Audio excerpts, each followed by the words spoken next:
Hello, j'espère que vous allez bien. Aujourd'hui, on va parler comment donner à Dieu la place qu'il mérite. Beaucoup d'entre nous ont du mal à donner complètement à Dieu une place dans leur vie, car ils se reposent tout le temps sur leur acquis. On doit savoir, l'un des premiers commandements que Dieu a prescrit est: tu aimeras l'Éternel ton Dieu de tout ton cœur, de toute ton âme et de toute ta pensée. On peut le lire dans le livre de Matthieu 22, quand le docteur de la loi demandait à Jésus quel est le commandement le plus important. Et donc, quand on décide de donner sa vie à Jésus-Christ ou bien d'être en relation avec Jésus, il nous mettra face à ce dilemme qui s'appelle le choix. C'est là où beaucoup d'entre nous ont du mal à suivre ou à faire la volonté de Dieu, car nous pensons que ce choix viendra de nos propres efforts. Nous devons savoir, notre chair et notre âme n'ont pas tout ce qui est spirituel.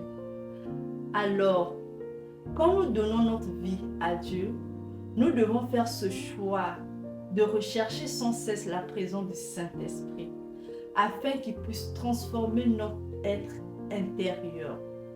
En étant tout le temps dans la présence du Saint-Esprit, il nous fera prendre conscience du péché et on s'éloignera de manière naturelle de tout ce qui peut souiller notre être intérieur.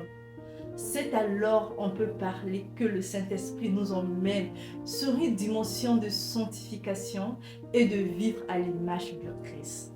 Et cela ne s'arrête pas que là, parce que Dieu, lui, il veut que nous faisons de lui notre confident, notre meilleur ami, notre époux, notre conseiller, afin que nous ne tombons pas dans une dépendance affective à travers les autres. Sa volonté est tout simplement que nous soyons ces vases aussi profonds afin qu'ils puissent nous bâtir en profondeur. Parfois, nos mots ne seront pas assez forts pour faire comprendre à nos proches nos silences et nos absences. Mais quand on décide de donner à Dieu la place qu'il mérite, c'est aussi apprendre à s'éloigner de distractions inutiles. Pour finir, on doit juste savoir, ça ne sera ni par la puissance, ni par la force qu'on peut y arriver. Mais c'est par l'Esprit, car c'est lui qui nous donnera cette capacité de crucifier notre chair afin de vivre pour Jésus-Christ. Merci.